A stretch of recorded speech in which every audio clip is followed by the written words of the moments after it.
Atalanta, who often produce their best showings at home to the best teams, take on a Roma side that is the form outfit in Serie A. The visitors have a worrying list of injuries as they try to claim the fourth Champions League slot, with the likes of Aquilani, Cassetti, Riza and Menez all out. Tadej is suspended, and Christian Panucci has still not been recalled following his spat with the club. Not the ideal preparation for a visit to Bergamo. Atalanta came into this after an excellent away win at Cagliari, and with Gigi Del Neri's side boasting one of the best home records in the division, Roma knew that they'd be tested by their former coach. Luciano Spalletti was able to field Francesco Totti alongside Mirko Vucinic in attack, but had to do without the suspended Rodrigo Tadej and the injured Cicinho. Roma may have found some form in the second half of the season, but they were still looking to avoid a seventh defeat away from home. The question for the home side was, could the ageless Cristiano Doni drive his side to a famous win? Roma with a couple of youngsters on the bench as well. Atalanta starting the stronger. Ferreira Pinto with the strike, this in the opening couple of minutes, but nothing there that would test Doni. It was, truth be told, a fairly toothless first half. A mistake there by Garich allowed Totti to run towards the edge of the area, but his shot was as wide as Ferreira Pinto's at the other end. Totti clearly not fit, still finding his way back. Then a poor defensive header. Left the ball sitting up for Cristiano Doni, but leaning back, he hit it horribly over the bar. And the game already looked like it might finish in a stalemate, even in the opening 20 minutes or so. That was just about the best effort of the first half. The effort from Padoin flashing wide of the post, with Doni maybe beaten. And then Garich with this surging run. The unconvincing header away by Mexes, and Valdez twisting, turning, and having his shot deflected wide. Roma offered very, very little. Vucinic continually caught offside. That was as close as they came in the first half. Totti's effort well wide of the post. Not finding his power or range, and that was true of both of these teams on a relayed pitch. It was goalless at half-time. It looked like it would finish that way. It was an excellent header back, and Ferreira Pinto got as much power as he could. The breakthrough came 7 minutes into the second half. Again, Roma struggling to deal with a cross. The shot driven in this time by Ferreira Pinto. And a great finish from a central defender, Daniele Capelli, the 22-year-old, with only his third goal in Serie A and his first of the season. Intelligent header back and the drive from Ferreira Pinto, but what an excellent finish. But little did we know how this would open the floodgates.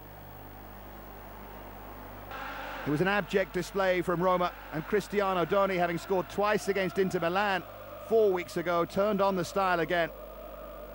Padoin once more down that left-hand side, and what about that for a finish from Doni? Threw himself at the ball, but had the subtlety to turn it inside the far post. The iconic figure at this club with another vital goal. Still going strong at the age of 35.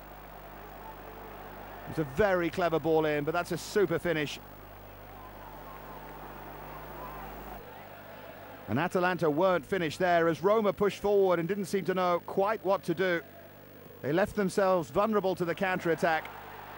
And Doni took full advantage. It's not often these days that he runs this far in an attack, but he did everything right. Super balance, cut inside. It was 3-0.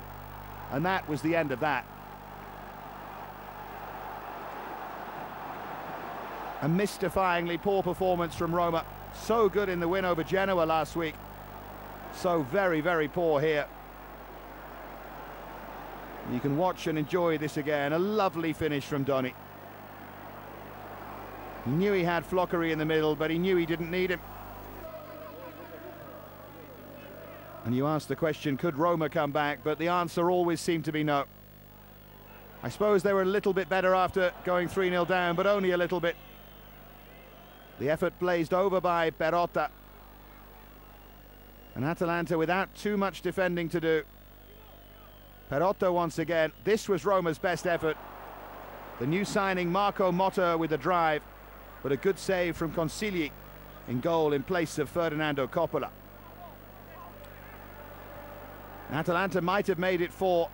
Doni again involved. Hadouin, the player, cutting inside, and his shot dragged wide of the near post. He had a fine game though, but couldn't get on the score sheet. And Roma were reduced to efforts from long range. Baptista, the substitute. Ball bouncing awkwardly in front of Consigli, but he held on.